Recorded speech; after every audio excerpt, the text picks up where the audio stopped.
All right. Hello, everyone. Welcome to Worldhoppers, and this is a romance booktuber mid-year freakout tag.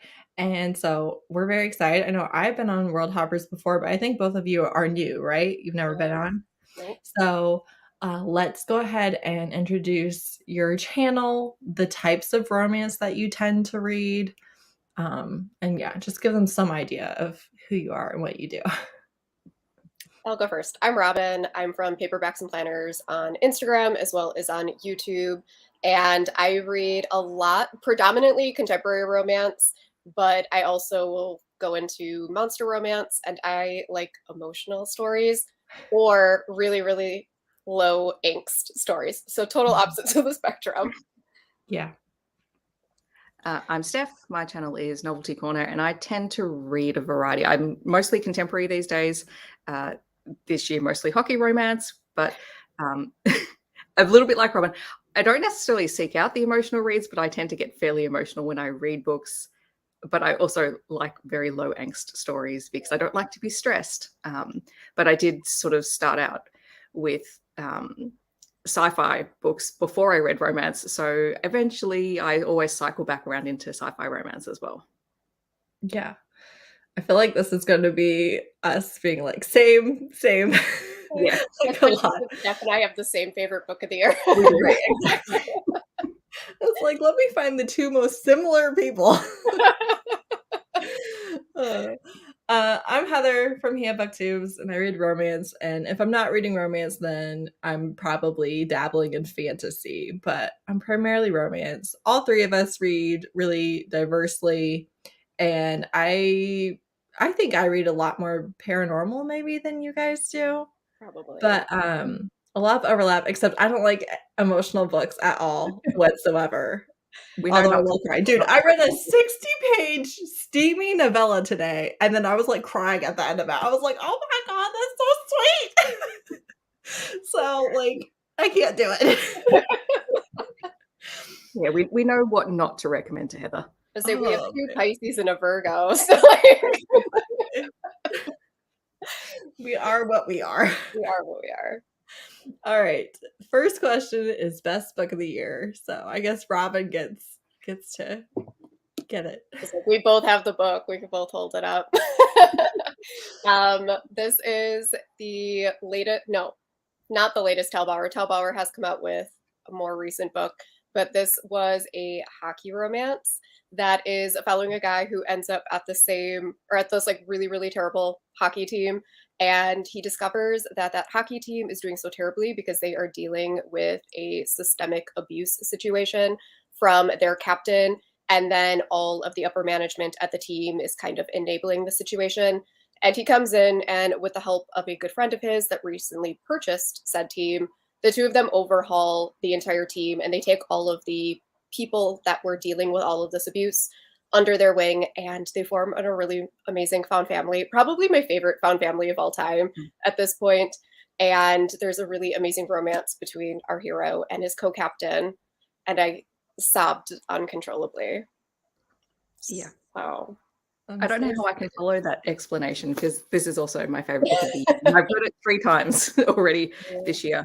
I think one thing that I really liked about it, these guys have heard me talk about it before. I actually love to see, if you're going to have a sports romance, I actually want to see the sport on page because I'm not a sports person, so I need to understand what it is that you're talking about. So there's a lot of hockey on page, but there's also a lot of talk of the organizational level stuff, which I find really interesting because it sort of moves into like a workplace romance as well in that regard. But there's also really fantastic queer rep, but also really strong female characters. And it's not like once they do form this found family, it's really not toxic anymore. And you see how positive a really tight-knit group of people can be and how you can shift something from being so bad to being really successful and positive. And I just love this book so much. It also does such a good job of highlighting all the different types of love because there is the romantic relationship in there, but then they also have like kind of a best friends, but also someone that they look up to versus it just has all these really good explorations of love. And then content warnings for abuse and suicidal ideation. Yes. Yeah. I love how it's you guys' favorite book, and I am too scared to read it.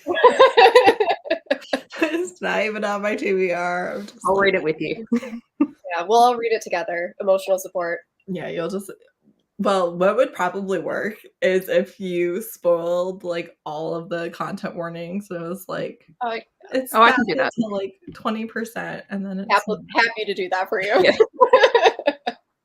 All right, my favorite book is The Mask of Mirrors, which is Rick and Rose #1 by M.A. Carrick, which is not a romance, but whatever.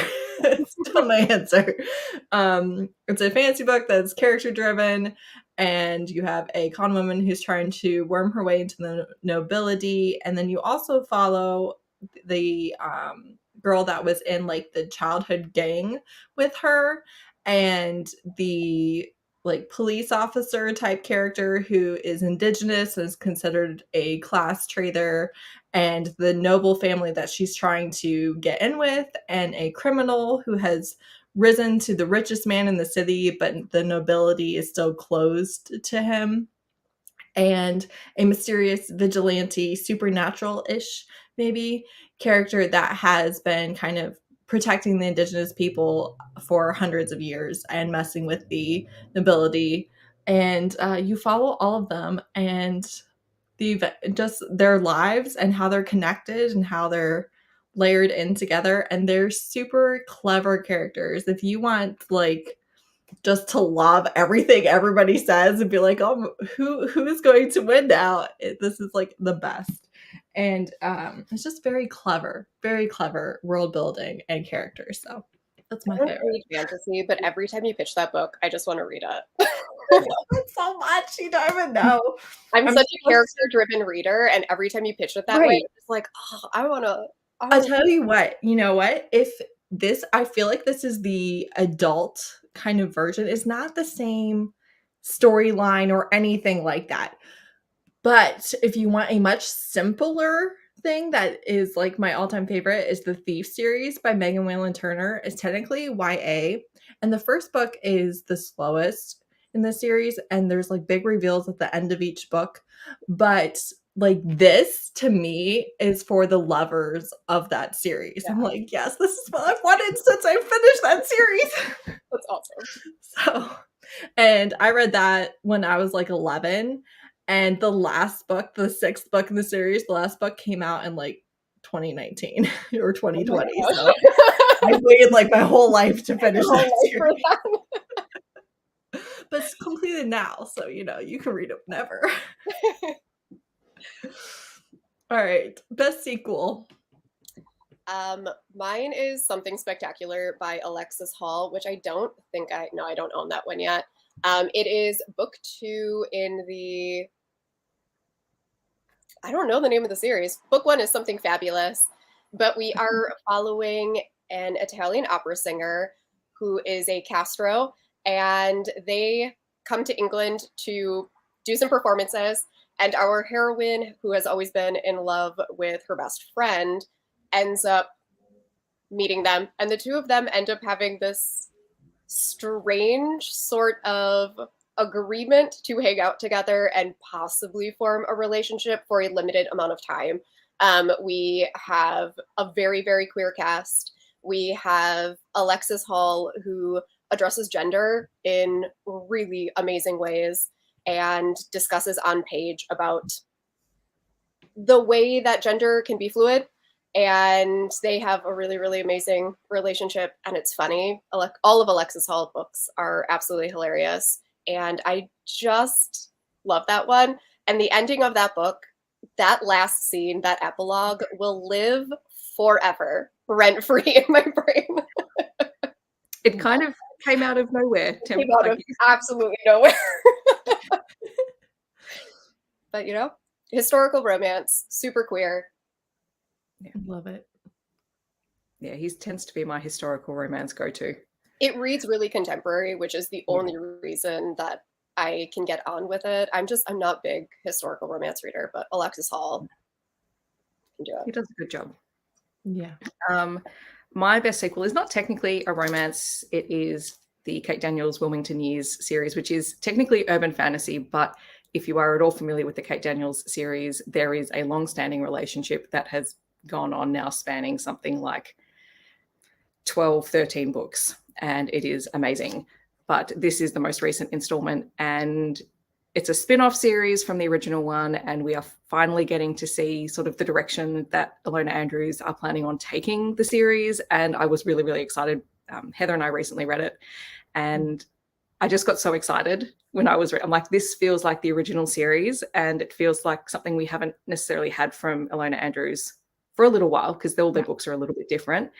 And coming back to this book just felt like coming home, because I love this series and I love the characters in it so much. I was like, give me the next one now, please. Yeah, exactly. When we're filming this, my wrap up goes up tomorrow, and I'm like, it's the same flavor book, but I love it. So I'm thrilled, thrilled to pieces to be having it again. I need If it works, it works.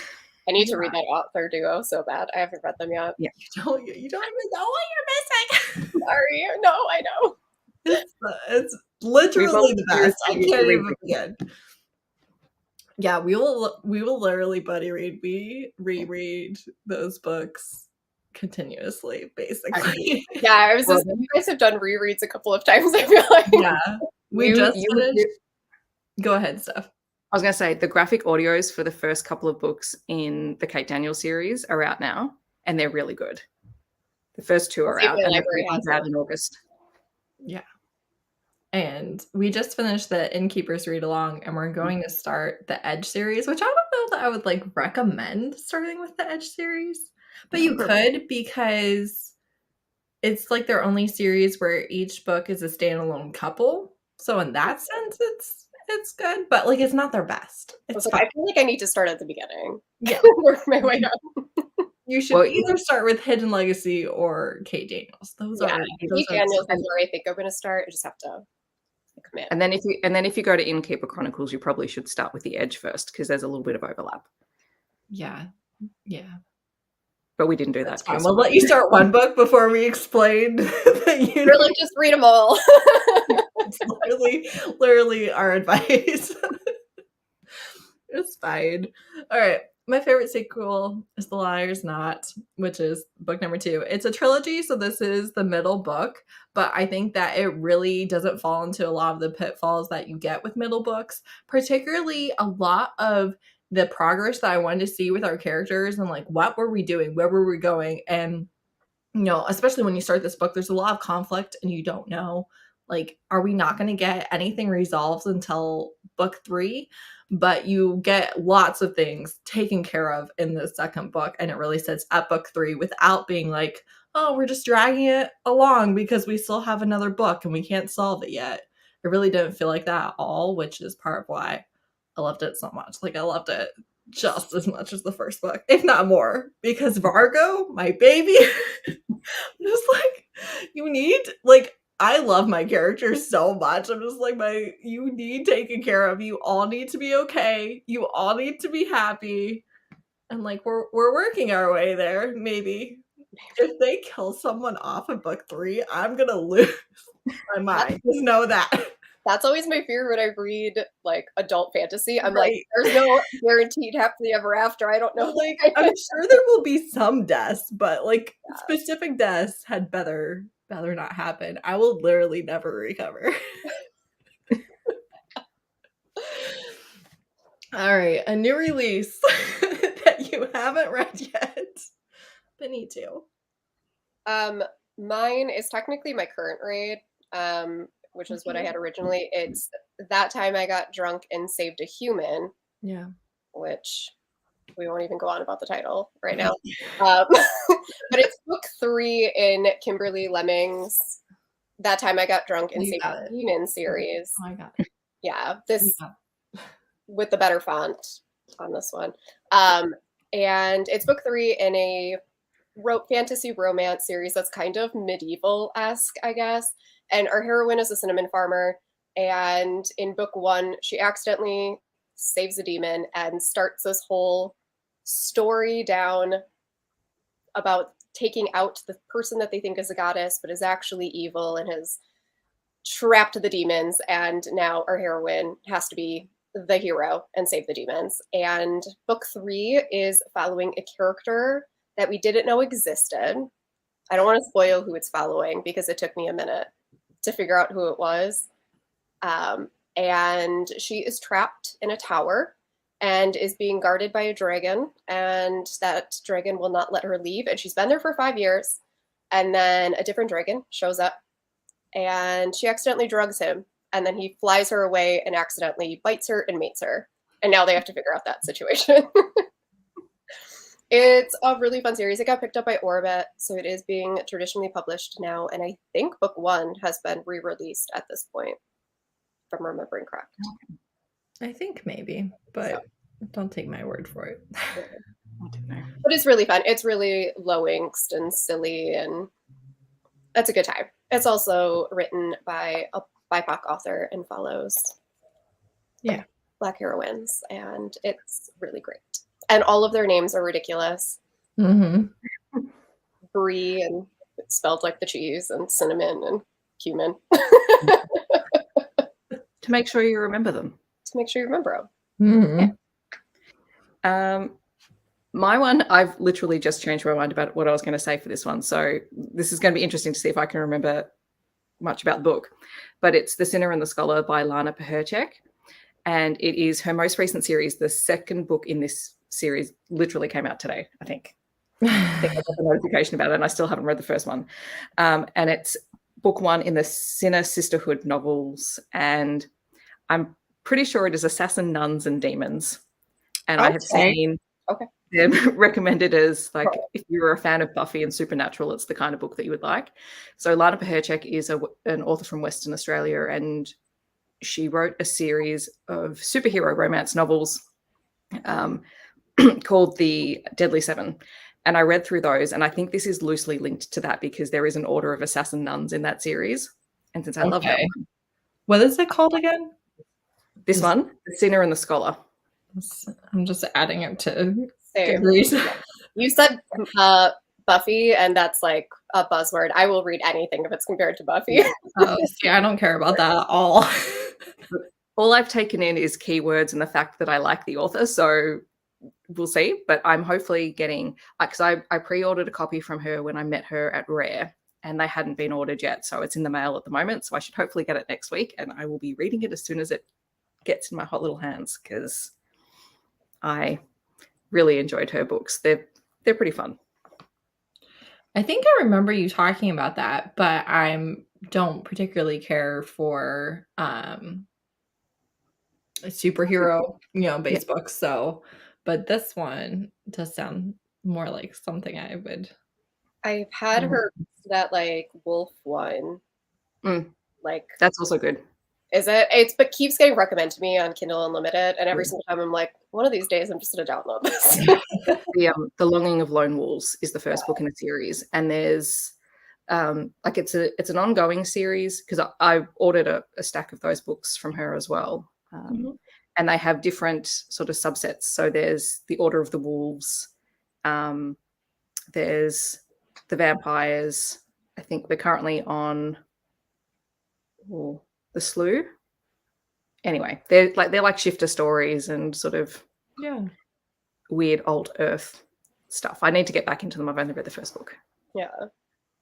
I always like universes like that where you get to follow each of the different factions and their own series and stuff. Yeah. Actually, the really nice thing about those books is Lana does her own artwork. I think she's the one who does the artwork in them. So there's illustrations inside the books. Yes, that's cool. I feel like you've shared that before. This sounds really familiar. I think it's just that series, but I don't know. I will confirm for you. But her artwork is beautiful. That's cool. Yeah, I feel like when you watch people, like, all of their videos and you listen to every book that they read, it's like everything sounds familiar, but hey, I'm like, oh, let me pick it up. I'm just jealous that she's creative enough to write books and be an artist. That's disgusting. It really is. How rude. How rude. All right. Mine is still, sadly, Vicious Devotion, which is Wet in the Wild. #1 by Avita Weiss. This is a queer paranormal author. All of their characters are pan. They have some of my favorite non-binary rep. And this one is polyamorous, animalistic clan pacts. I hate you, but I was maybe brainwashed and maybe you saved me. I'm gonna marry you and we're gonna have romance with your enforcers too. I don't know. I'm so scared. Captor, captive, rabbit, Who this day? lynx. Lynx. What was the other one? Wolverine. Green? Is that right? It's also 600 pages. It's so long. I'm just like, what? I know you all have like a lot of issues to work through, but do I need to be there with you every step of the way? I feel like that book is gonna follow me to the grave at this point of just me being like, no, I'm totally gonna read it. I am bound and determined it's gonna be in that blog this month. And I was literally before this live, I was like, maybe I should just start it tonight so I can read it for the next 3 weeks straight and still finish it for this blog. But I don't want to, so I'm not going to. Which it is ridiculous because this is their newest releases, the only book, only novella, any of the things that they've published that I haven't read. And the lowest rating I've given them is 4 stars. And I've liked all of it. I've loved or liked all of it. And I'm just like, but this one. This is the only book of theirs that I haven't read yet, too. And I've loved everything. Yes. So like, yes. Even like I read the prequel novella. Loved it. 5 stars. Sex in the Woods was it was a good time. And I'm just like, okay, but the next one, I don't know. It's a mental hurdle that I like cannot jump. So here we are. It came out March 4th. Like I thought I was gonna read it on release day.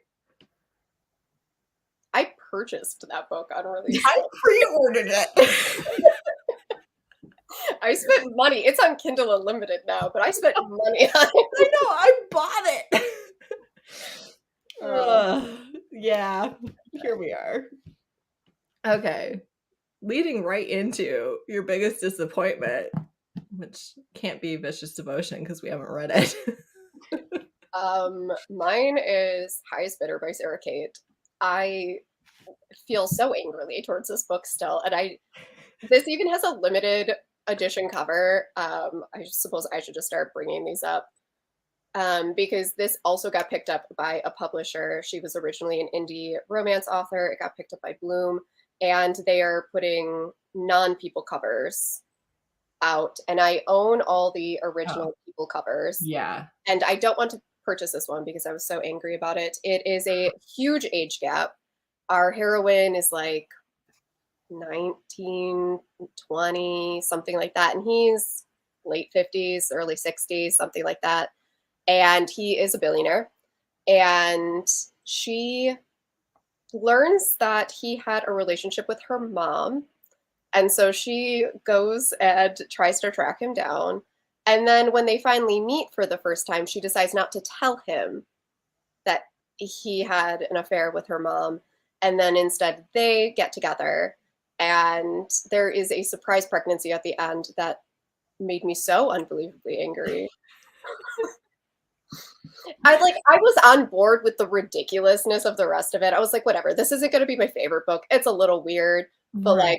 like I'm okay, 3 stars. And then they break up and there's a surprise baby, and then that's what brings them back together. And I hate when that happens. Why is a 60-year-old billionaire going to marry someone just because of a surprise baby? Exactly. And every single time I read these huge age gaps, I'm like, he might be a silver fox right now, but he has maybe 5 years left before he's like saggy and gross. You're gonna wake up very soon and be like, mistakes were made.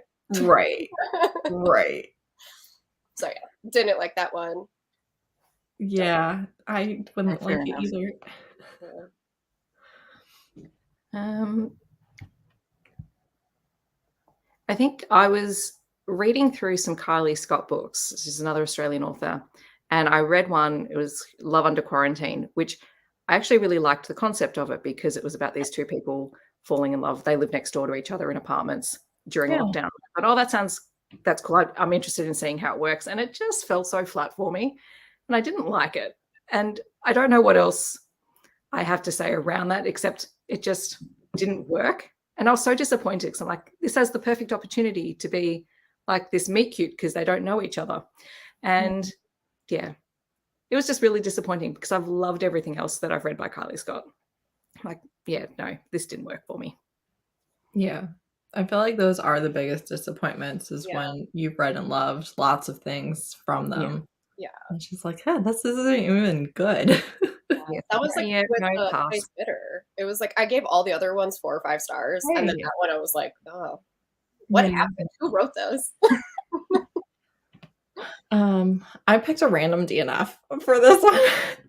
I picked Asking for It by Lila Pace. This is a traditionally published, kind of a little bit older, consensual non-consent romance. And don't get me started.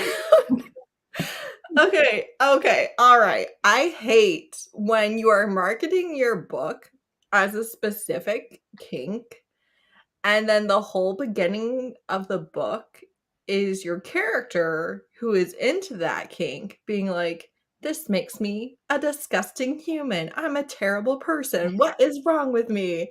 And I'm just like, whether you write, who are you writing this book for? Because supposedly you're writing it for people who think this sounds interesting enough to pick it up. And then you're just like, and then she's in therapy, and the therapist is like, we've been over this. This is a very common fantasy. She's just like, I don't know what's wrong with me.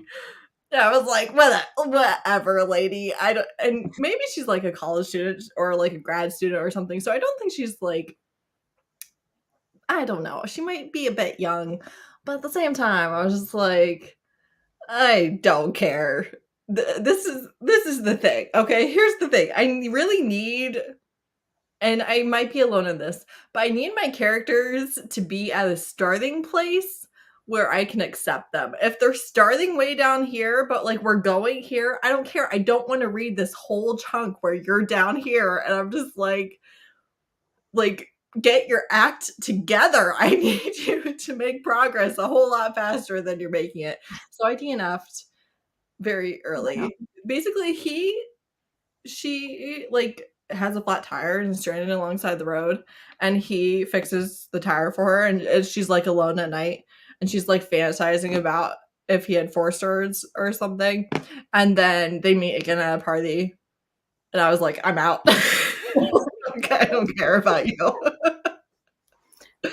Fair enough. So there you I go. do hate that when the characters like almost kink shame themselves. It's like, why are we doing this? They like kink shame, body shame, like whatever it is. I'm like, who are you talking to right now? Oh dear. So yeah, I had heard like a lot about it because I really like consensual non-consent books, and there's not that many No. good ones. I'd heard a lot about it, and I was like, this is gonna be amazing, and it wasn't. Although to be fair, maybe I didn't get to the amazing part. I don't know. Your biggest surprise for the year? Mine is Sword Heart by T. Kingfisher, mostly because when I went into this book, I was going to do this for a vlog that never happened because it was Riley Marie's favorite book of the year, and then Heather also recommended it. And when I got to that book, I was like, I really don't want to read this. I'm not going to like this. And I was like putting it off, and I had to like hype myself up. I was like, give it 3 chapters. All you have to do is give it 3 chapters. And I think I listened to the entire thing, or like the first 80% in a single sitting, because I was so completely hooked by that book. It is mostly fantasy, but there is a romance in it. And it has all the things that I shouldn't like in it. I hate travel fantasy. It is a completely 100% them traveling across this fantasy world. But it is so funny. And T. Kingfisher's humor is so good. And the banter between the main characters and the kind of ridiculous plot and the shenanigans that they get themselves into and all the side characters. And it was so much fun. And now we want to read more T. Kingfisher books because that one was so good. And I know there's a lot of other books like in that world. You should definitely read Paladin's Grace. That's what I've heard. That's what everyone keeps saying. Because of the books that I've read by T. Kingfisher, that Paladin series, The Same Steel and Sword Heart are my favorite. They're the ones that are actually fantasy romances. Yeah. And yeah, that's where I would go next. The audios for Saint of Steel are good as well, because that's how I've been listening to them. Yeah, I listened to the audio for Sword Heart and it was fantastic. And also in both of those series, she does this thing with characters that I really appreciate where they come off as silly or like clueless. And then she talks about how people underestimate those people or, you know, leave them alone, or especially men will like just be like, oh, you silly little woman, and just let you be. And maybe those characters aren't quite as unaware as they are indicating. Yeah, the heroine was definitely like that, where like she would like play aloof and then she'd go upstairs and she'd be like, God, they're such idiots. Right. I like you. Yeah, I really like it. And also she writes fancy romance with like characters that are in their 30s and 40s. Yeah. And that's amazing. I love that. That's and then great. A sentient sword. Right, exactly. Well, I'm pretty sure I was trying to explain that book to my husband, and I do not think he was picking up what I was putting down. See, this guy is also the sword. I was like, no, it makes sense. It works. Yes, I was, because he was like trying to make a D&D character or something. And I was like, oh, I read a romance where like the guy was a sword. He wanted something. He wanted a mouse to turn into a sword. And I was like, you can't do that. And I was like, although I did read A Sword Turning into a Man, and that was fine. I bought that. I love that opening scene where she's like, are you the sword? And he's like, no, I'm a person. She's like, do you live in the sword? And he's like, no. She's like, I don't understand. Yeah. It was so good. Oh, I loved it. So good.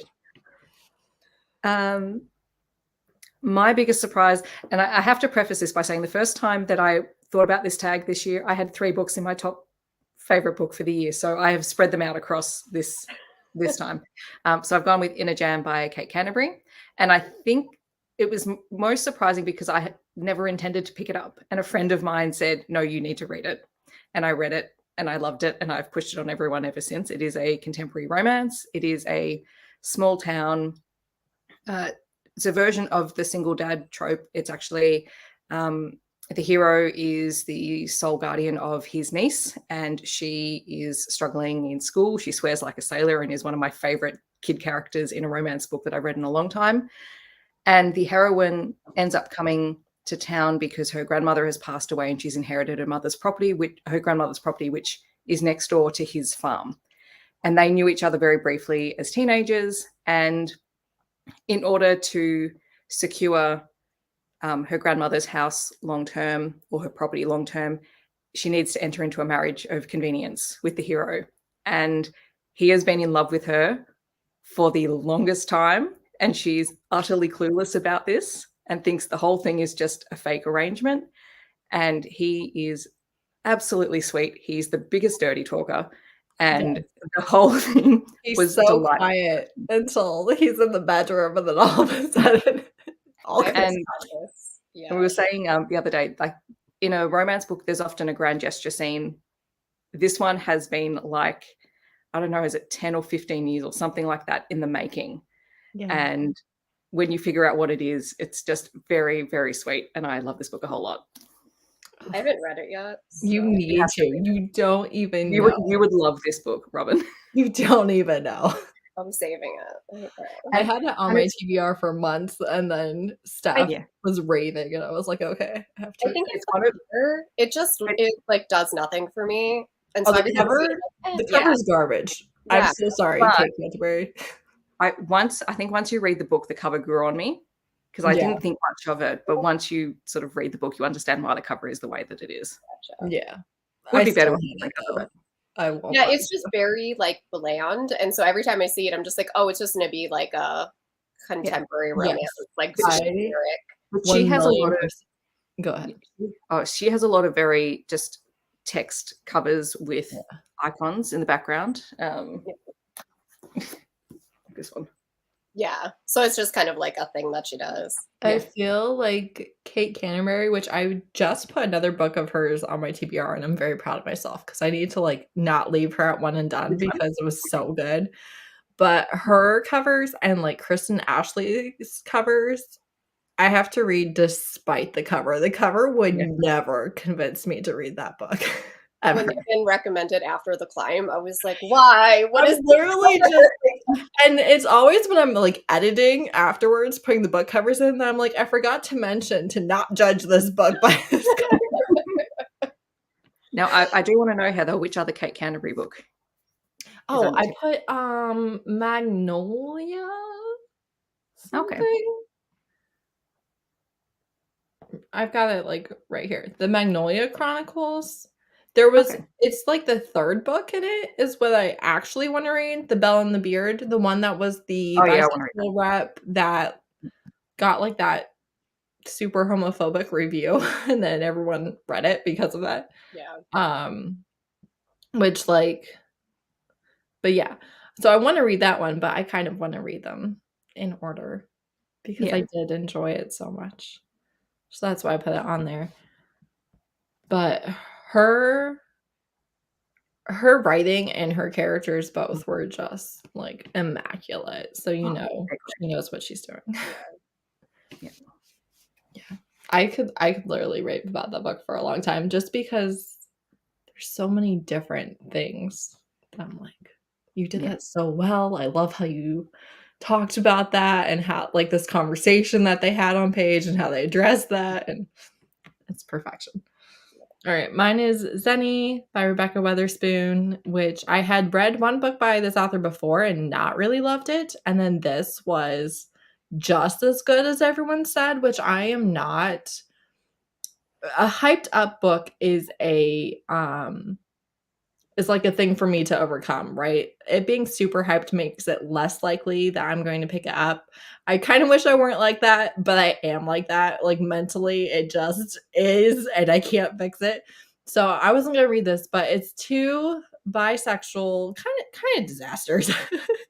um, he's like this giant Scotsman, and it's so sad. Oh my god. It's not really sad. Listen, I laughed and cried in the first chapter of this book. Like I was like like rolling down my cheek in the first chapter. I was like, because her aunt dies and they meet at her aunt's funeral. And her aunt was a pretty solitary person and she loved Zenny, but she was estranged from a lot of their family. And then the people at her funeral were only the people that she wanted to be there. So it was like four people. So the fact that this giant Scotsman is there like shows how important to her aunt he was. And then they're just it's like a marriage of an arranged marriage because in the will the aunt's like you need to get married to each other. And it was just so sweet. It was so sweet. Oh my god.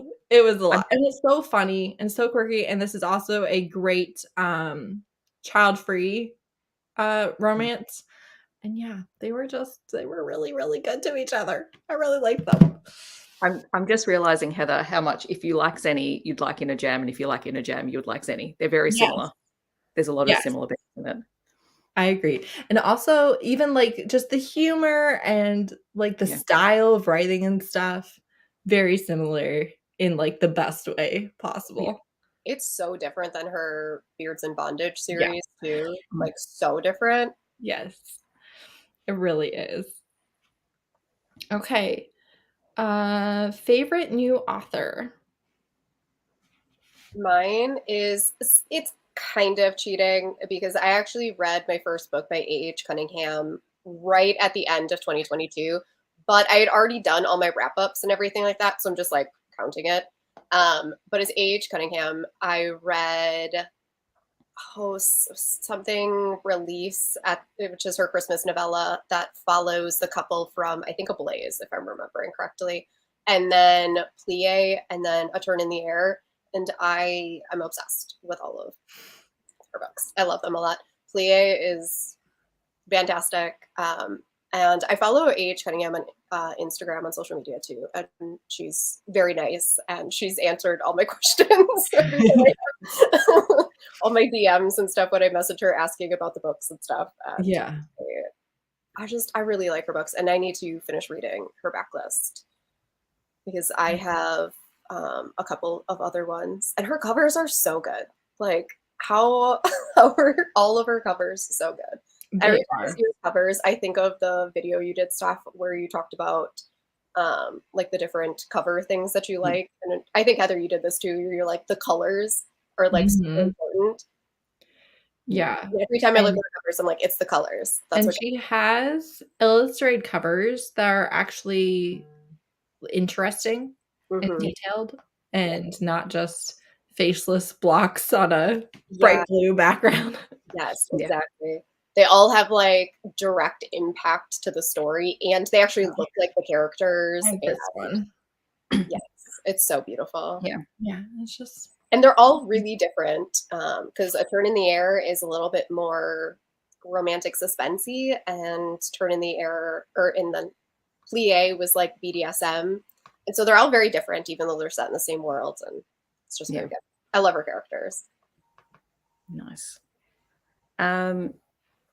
I have two favorite new authors, and they write very different types of, well, one is sort of romance adjacent.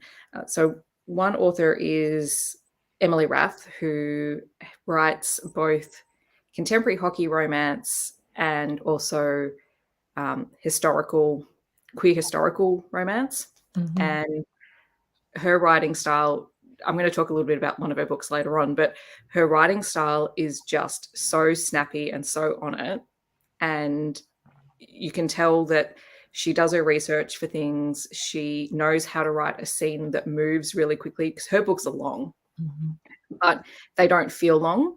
And they just suck you in and you keep reading. And you're like, hang on, how did I read a 750-page book in 2 days? And like, she's got a really great writing style. And also she's got a really great social media presence. She's very good at talking to people about her process and things that are going on with upcoming books and things like that. So I actually really enjoy following her content. And also another author who was new to me this year was Freda's Moon, who also writes queer stories.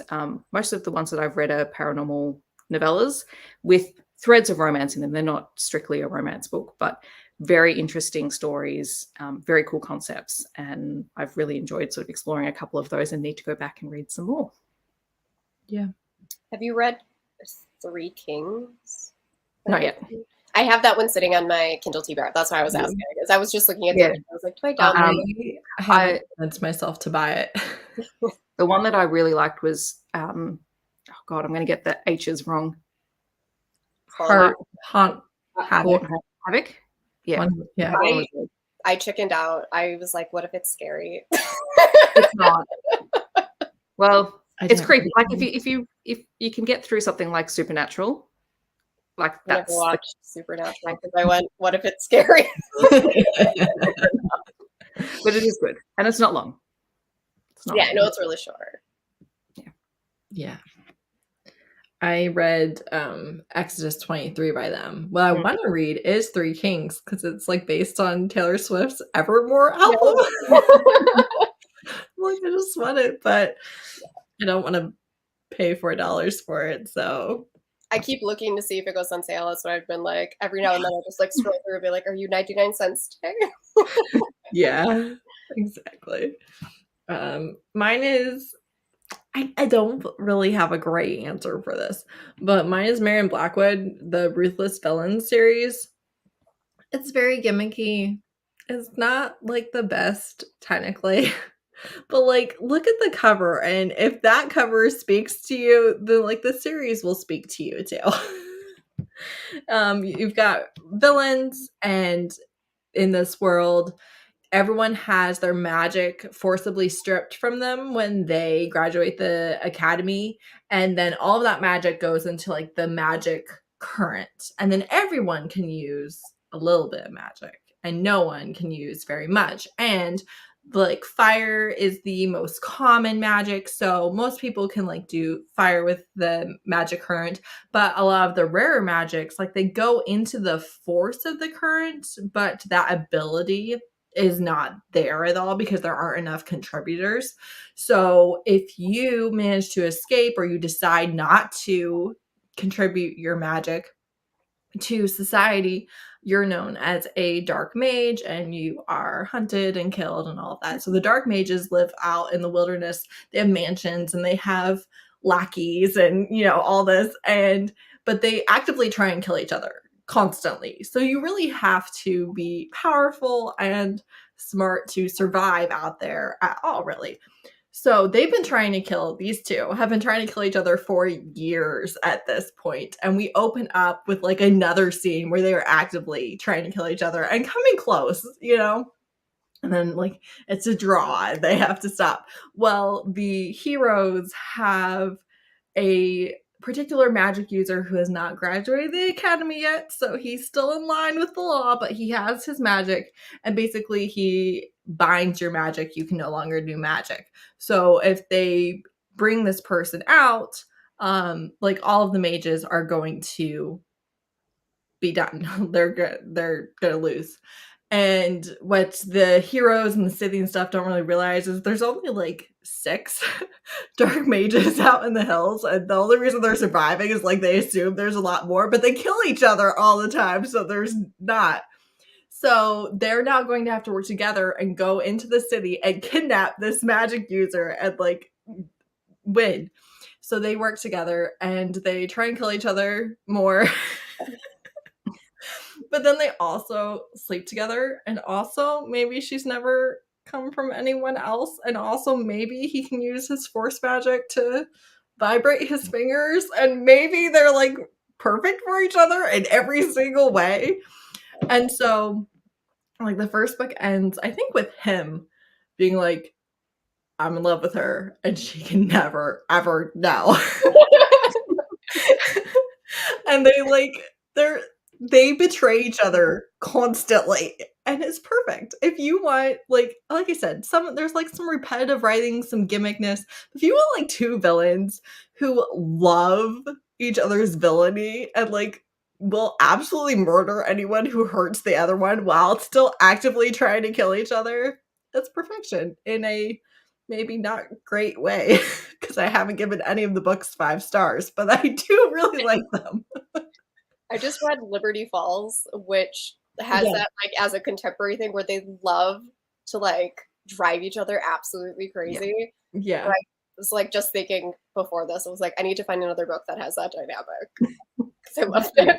Especially because, like, if you want in-depth world building fantasy, this is not it. This is surface level villains versus heroes, and we have magic, and you know, like it's not in depth at all whatsoever. So it's very steamy though. So it's good. Newest fictional crush. Listen. Can't Is wait. a monster acceptable? Because if Yeah. so, it's Pie from Inextricably Tied. Good. No, from Yours Insatiably. That's the one. That's book 1. Yours Insatiably. It's Pie You're right. Insatiably. He's a moth. The moth fae. They're great. I think what I love most about Pie is how much they care about their partner. Yeah. So much. Like they love to antagonize her. It brings them a lot of joy. But when she finally caves, they get so much pleasure out of bringing her pleasure. And I love them. I love them a Yes. lot. They're just my fave. Definitely. This is the one question in this tag that I don't like because I don't typically do fictional Right. crushes. I take But this in the interests of playing along with this, and this is probably not a new one, but this year has come back, would be Kate Daniels. Like she is amazing, and I love her a whole lot and would read anything about her. So literally. yeah. Mine is Travis from Last Light by Claire Kent. This is a dystopian age gap romance, and they would never be together if the world was normal, but their town had to migrate, and there's maybe a horde coming after the town, like, and so they have to try and get news to them before it catches up. And they had both stayed behind because they had family members that weren't going to survive much longer. So those family members have passed. So content warning for that. That's where we're starting the book, is a few days basically after they lose their family members. And yeah, they're just forced proximity traveling together, and he worships the ground she walks on. And also he's like so grumpy and gruff and silent and protective, and just like, and she's so sweet, and they're so cute together. So cute. I really love Claire Kent's writing.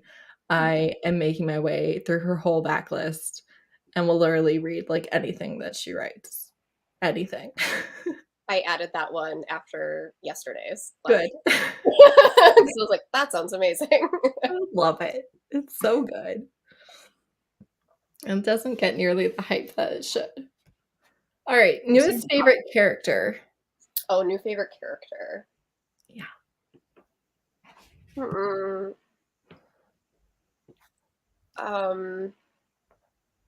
It's a very good question.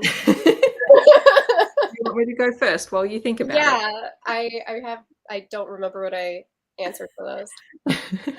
Mine is Morgan from the rest of the story. I would love to be his friend, because the way that he handles the entire situation in the book, he's our point of view character and the one who comes into a team that he doesn't want to be at. He doesn't want to be the person that saves the team, but he does. He has this natural leadership, and he cares very deeply about the people that he works with. And you see him grow as a character from the very first page, and like the decisions he has to make happen within the first couple of chapters of the book, and you just see him step up. And I'm like, you would be an awesome person to know, because he doesn't think of himself as a leader. He doesn't think of himself as someone who people follow, but he has very natural charisma and is just an absolute sweetheart of a character. And everyone calls him Dad. Everyone calls him Dad. We love competence. Yeah. I figured out what my notes meant. My favorite character was Dex from Irresponsible Puck Boy, because Dex is the sweetest summer child. He is best friends with a player on his team, and he is the equivalent of completely oblivious. Like, he is so oblivious that he doesn't realize that his feelings towards his friend are not platonic, and that cuddling naked in bed is not something you do with a platonic best friend. He also doesn't realize that you can get married in Vegas, and so he wants to try out getting married to show himself that it's not that scary, and accidentally marries his best friend in Vegas. And then they're both professional hockey players. It's a huge mess, and Dex has to finally acknowledge the fact that the reason that he always chose his best friend over all of his girlfriends is because he's in love with his best friend. And he's just is so oblivious, so completely unaware of what is happening. And I love him. He needs to be protected at all costs. I love that book so much. So good. On the complete opposite side of the spectrum, I have Queen and Conqueror by Isabel Almo, which my favorite character is Almira, which is the queen who's smarter than everyone else in the room and manipulates things to her preferred outcome. And she's married to a king, and the king gets himself killed in battle. And she did actually love him. So, she's actually heartbroken, but she has this year of grieving. And then she proposes a marriage to the man who killed her husband. And she's going to combine their kingdoms and maybe run both of them with or without her new husband's blessing. And it's great. I will say there's a lot of queer characters, but there's also some pretty graphic homophobia in this world. So I would just proceed with caution on that. and also, you know, people getting tortured and killed and things like that. But it's really good. Those minor things, Heather. Just minor, yeah. Just a little hot poker treatment. It's fine. All right, book that made you cry. Where do we start? All of them. All of them. My honorable mention is the rest of the story. It did make me cry. But the one I'm going to go with, because it has the funniest story, is Happy Place by Emily Henry. And plus the fact that this says happy and it's hot pink, and the fact that it made me sob, it just makes me laugh. But I started this like a big book right, I don't know, probably like 5, 6 o'clock at night.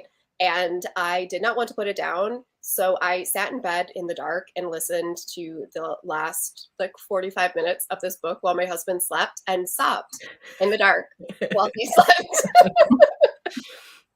Because the ending of this book just killed me. It's like not quite a marriage in crisis because they called off their engagement, but it has that kind of like same vibe where you just want them to find their way back together because they really love each other. They just weren't able to work out some of their differences. And it made me cry alone in the dark. If there is ever a book with the most misleading title, it's this one, for sure.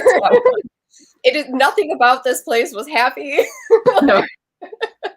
Well, that's like her first book, Beach Read. Everyone thought that was going to be really lighthearted too. It's Emily Henry's brand.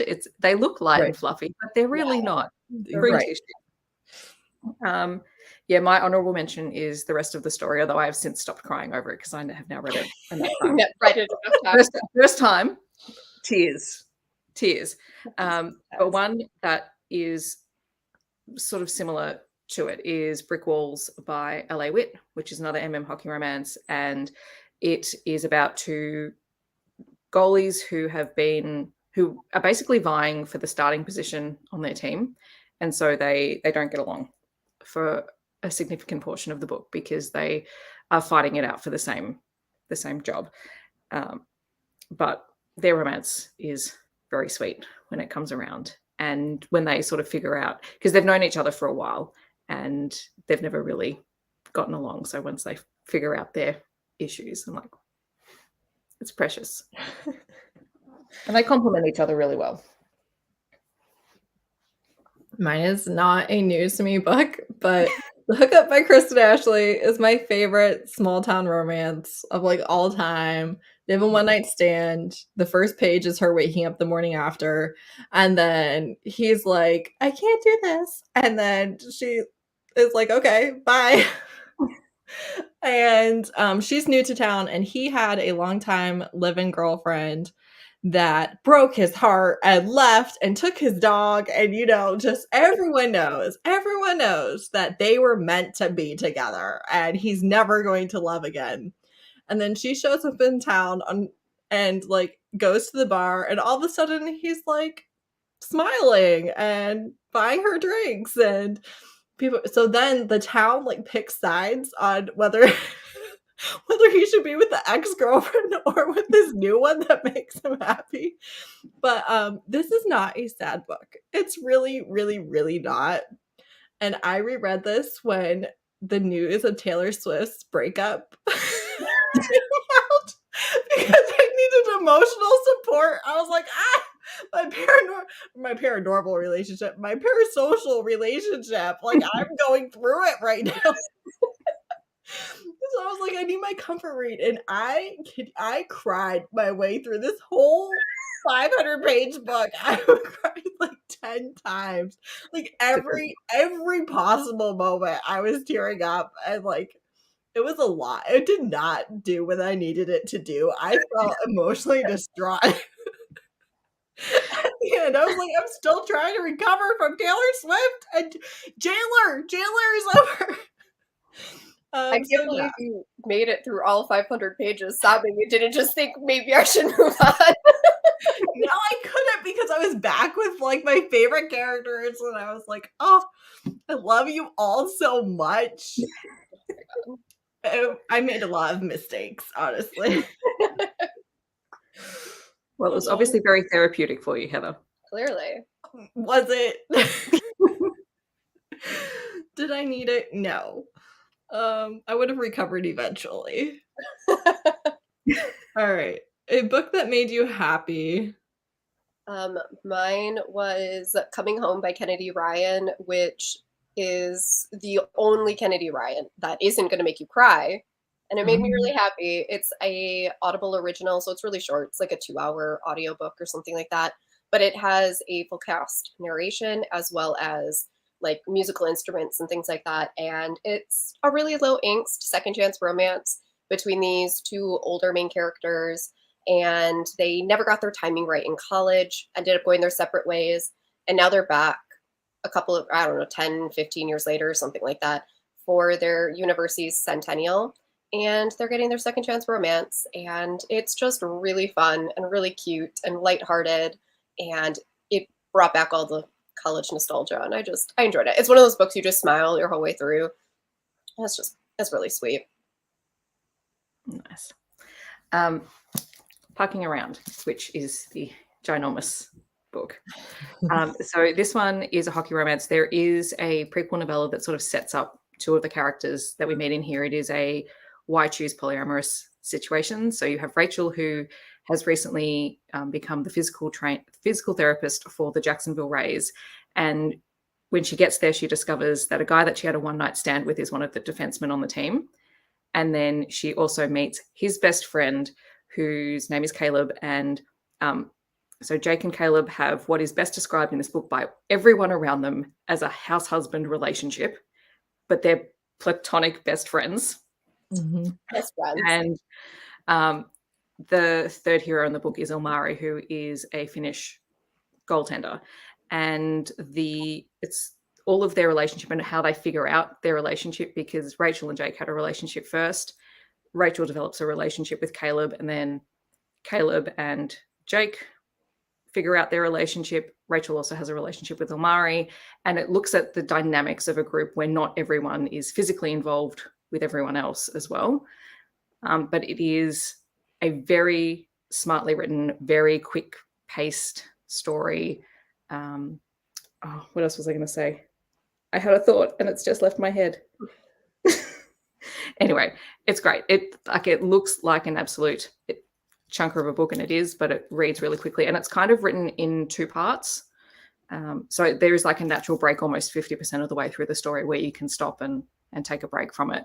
The audiobook is in the works for this one, but it is a delightful time. It is very funny. There is a really great grand gesture scene at the end of the book, like one of the best grand gesture scenes, and it is probably one of the steamiest books I have ever read. And then she wrote a couple of sequel novellas, and then they outdid this book. So she has a lot of fun playing with those scenes. I mean, Rob and I both perked up when you said It's been on my TBR forever. So so there's this thing going around where people keep throwing this book at actual hockey players. And don't even get me started. And there was a recommendation for which scenes that they should read. And it was like, well, your little precious baby hockey players should not read chapter 100. Because it might traumatize them. That's hilarious. You know what is funny with that is A Core of Mist and Fury, and everyone is like so hyped about chapter 55. You're just like, chapter 55 has nothing on this. Right. And then it's nothing. like, oh. Absolutely nothing. That was the baby step. All right. I'm going to be super, super basic and say the very Secret Society of Irregular Witches by Sangu Mandana, which we just got an announcement we're getting another book in April of next year, and I'm very excited about that. But I've had this on my TBR since before it came out, but I've been waiting on the library. I've heard nothing but good things. And you have basically a contemporary romance or contemporary world where witches are real, but society doesn't know because we burn witches. And so witches also attract magic, and they're very solitary. They can't really be around other witches. They can't really tell anyone who doesn't already know about magic that they are witches, even if they're married. And so there's just a lot of isolation and loneliness, and also just feeling like you're lying to people that you love. And also in this world, a witch is only born right after a witch is born, their parents die. So all witches are orphans. So that obviously lends itself to isolation. And it's because of a spell gone wrong years ago. And she gets asked to teach these three little children witches. And she's like, they can't even be together. What is happening? But she goes, and there's this grumpy librarian who's so protective and is like, absolutely not. We will not be inviting an outsider in here.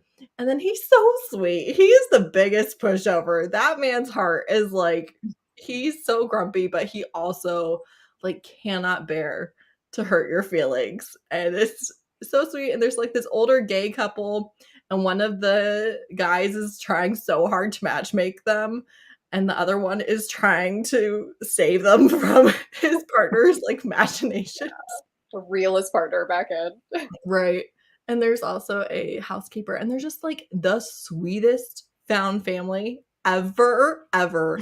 And then also, like, there were a lot of things in this book, even reading it, that I was not expecting and ended up just really, adding to the story and adding to my enjoyment of the book. And it was a delight. It was everything I hoped for. And I read it in the middle of a reading slump, and it was still everything I hoped for.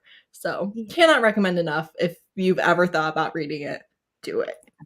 It's one of my favorite books. Right here, and I need to read it. It was one of my favorite books last year. It's tough. If there's like a Weekend at Bernie's scene at the end, it's great. Yeah. It's so good. It's so funny and just cute and sweet. I mean, Steph, I know it's been recommended a lot for fans of the Cerulean Sea, but I'm telling you, like, on a day where you just need a pick-me-up, oh my god. It's 4th of July weekend here, and honestly, it cannot end fast enough because no. All right, so I have teenage dirtbags on my road that are driving me up the wall. Saw my life flash before yours just got taken off your life there. my husband's probably gonna go out there and yell at them or something. Oh man. All right, moving right along. Most beautiful book cover. The re-release of Yours Insatiably by Aveda Vice. The clinch cover for that book is everything. You can hold up your artwork, Heather. I know. Hold on. One moment. The original cover was fine, but that new clinch cover, it's just everything. Just love it. And I love that they're all getting clinch covers now. So that one's my fave. Mine is the first two books in the Nameless Souls series by Evie Mitchell, which is an MC romance, but it is a flip book, and it's so satisfying to flip these books around and have the foil, and even the artwork on it I really quite like. So I'm very happy to have that one, and I will be getting the second volume later in the year. Every time I see that on her Instagram, I'm just like, oh, that's such a cool design. Yeah. She's turned all of her books into flippy books, and I love it. Like, even her illustrated covers are really fun too, because they're super brightly colored, and they actually match the tone of the books. Agreed. Yeah, I love those. Mine is Seduction of a Psychopomp by Elsie Winters, which is coming out later this month. And this is a sweet, cozy cinnamon roll fantasy romance series. And this one is about the Grim Reaper that we've been waiting and waiting and waiting for. And it's an arranged marriage. And she's just like, how do I get him to stop running away from me? How do I seduce my husband? I cannot wait. I love Elsie Winters' writing and characters, and I'm so excited. Her I covers. also love her covers. Yeah. That's why I read her in the first place. Was I was like, oh, this cover. Agreed. What books do you need to read by the end of the year? All the books that I put on my most anticipated of 2023 that I have made almost no headway on. That's hilarious. I actually ended up updating it because I was like, I lost interest in half of these books. So I'm trying to think of like what is one that was on there. When I did this video myself, I just inserted the clip because I was like, I don't know how to answer this question. I need to read Grim and Barrett by Juliet Cross finally, which is the last book in the, what is the name of that series?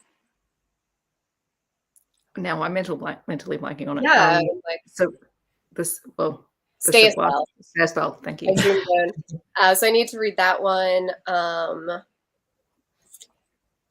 See what else did I put on here that's actually been released. I need to reread the Fortuna Sworn series because the next book in that comes out by KJ Sutton. I think those are the only two that I have on my list that haven't been released yet. I think all the other ones are still upcoming. So I would say those two. Yeah, that works. Typically speaking, anything that's on the TBR cart or in the pile of books that I brought back from Rare, because I bought them, so I should read them. But like if we're talking anticipated reads, Pucking Wild by Emily Rath comes out in August. Resonant Surge by Nalini Singh comes out this month. And I'm also looking forward, this is not a romance, System Collapse by Martha Wells, because I have been sorely lacking in Murderbot Diaries content for a long time, and I would really like to read that. As you were saying that, I realized I never asked you most anticipated release of the second half of the year. It was like question number 4. I was like, I thought maybe you just like moved it around or something. No, I just skipped.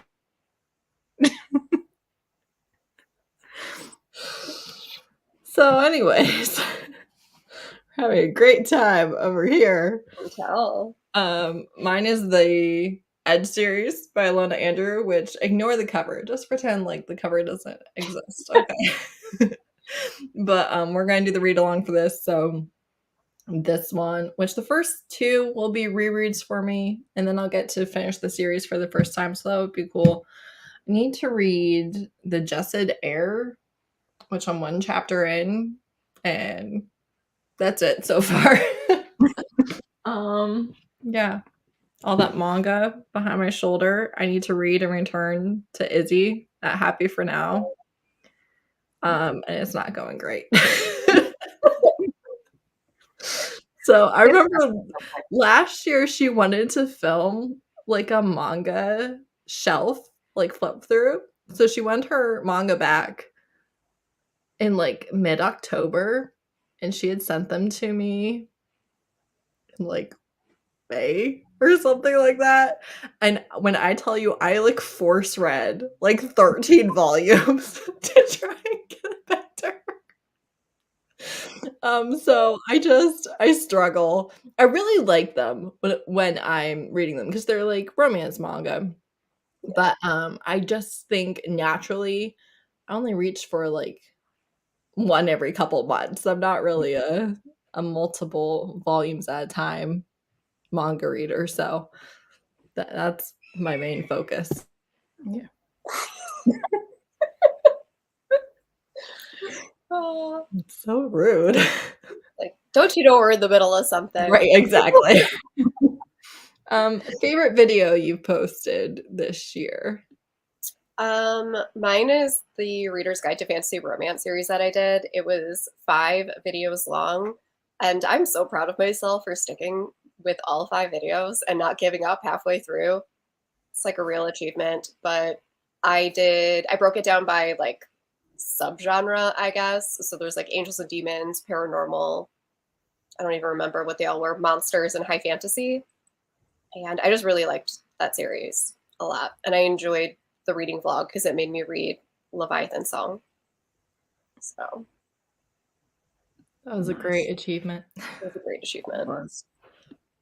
Um, I don't really know, to be honest. A lot of, like, when I was thinking about the question, a lot of it came back down to lives that we've done, like the A to Z recommendations lives that we've all done. We've done 2 of those, and they're really fun, and like a marathon of romance recommendations, like sort of semi-planned content, but really good discussions.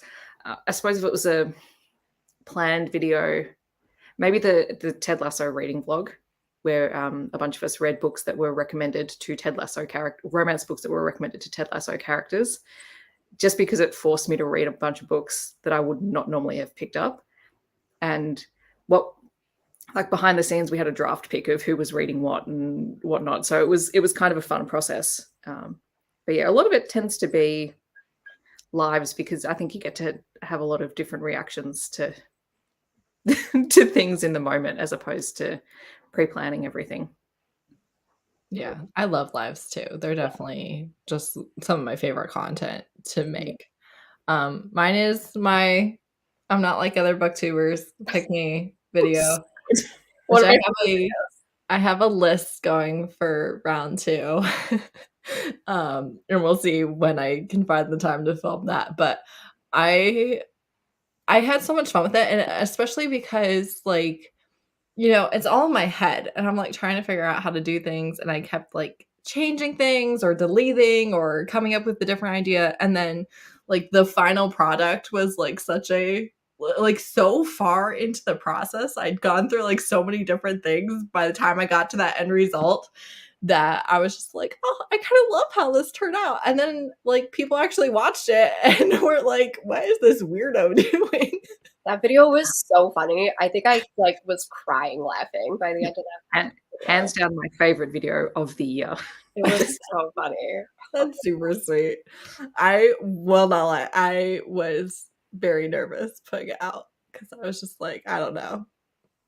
It's I think I did a good job, but what if people are just like, "This is ridiculous?" But that wasn't. Yeah, that's their problem, not yours. Alright, do you have any, anticipated releases for the second half that you particularly want to mention?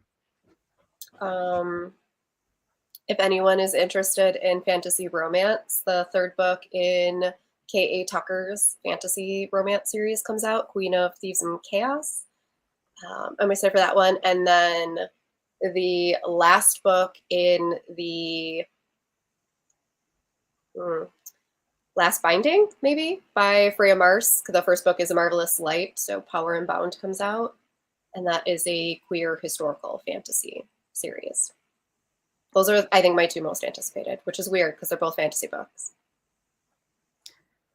Mine are just the 3 that I mentioned before, particularly the Emily Rathbone Pucking Wild, which is going to be a lot of fun. It is, again, it's hockey romance. It's one of the players from the Jacksonville Rays. It is an age gap with an older woman, and it sounds like it is going to be a whole lot of fun based on the little snippets we've gotten previews of. So I'm looking forward to it. That sounds fun. Mine is definitely Labyrinth's Heart, which is the 3rd and final book in the Rook and the Rose trilogy. I just need it so badly. Yeah, I'm just gonna go with that one. That's the one I want. So I have one extra question for you. What are you currently reading? Robin, are you only reading Saved a Human? No, I am also, well, I just finished Liberty Falls by Lee Jacot, like, I don't know, maybe 30 minutes before we came on here. But I'm also listening to the audiobook of Not Your Ex's Hexes by April Asher, which is a paranormal rom-com sequel.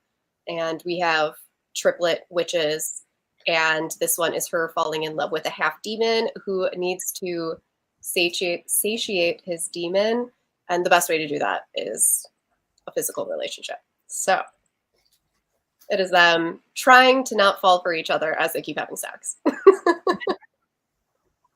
I love that. I was going to say I'm not currently reading anything because I finished a book last night, but that's not true because I'm listening to Paladin's Hope by T. Kingfisher, and I'm really enjoying it. I think I am only a couple of chapters in, and it's sort of my go-to. I always have an audiobook when I'm just doing things that I can't sit down and read. So I tend to forget that I'm actually reading them, even though I am reading them. But it's really good so far. And I've been waiting for That's the Galen's third book. one, right? It's the third one. The male one. Yeah. Yeah. That was I've good. been waiting for Galen's book. So I don't know too much about what's going on because I've only just started. So Yeah. You're going places. I'm sure I will be. I'm reading Goal by Alexandria House, which is a Black love hockey romance. My 18% update is a lot of weirdness going on, so Oh no, that's up my TBR this month. okay, so he has like a longtime girlfriend. They've been together for 7 years. And then he like proposes to her because he's supposed to. So like every update we get, every POV we get with this man, he's like, I don't know, that's probably love, right? Like, what's happening? And he like didn't have a relationship with his father. The prologue is him living with his father for 3 months, and then his father's new wife gets pregnant, and they ship him back to his mom. And I was like, oh, I stab you people. But so he hasn't talked to his father since. And then turns out that they both have passed and he has younger siblings that now he's going to take custody of. And the fiance is not happy about it at all. And then he's hiring the other main character as the nanny. So like we're going places. I don't know what order we're going places, but just like the way this fiance has like this attitude about these children is annoying me. Well, hopefully she's not in it for much longer. Like she's going like obviously we're breaking up with her at some point, but at the same time, like where is your humanity? Right? So Yeah, I was going to buy that book because I saw it was on sale, but it was not on sale over here. It's still like I $11.90. wondered if it would be on sale Yeah. for you or not. Yeah, no, it's like a $9 ebook, which is why it was on my anticipated releases of like April of last year or something. I don't know when it came out. It's Yeah. on Scribd. Oh. You have Scribd. December 25th, 2022.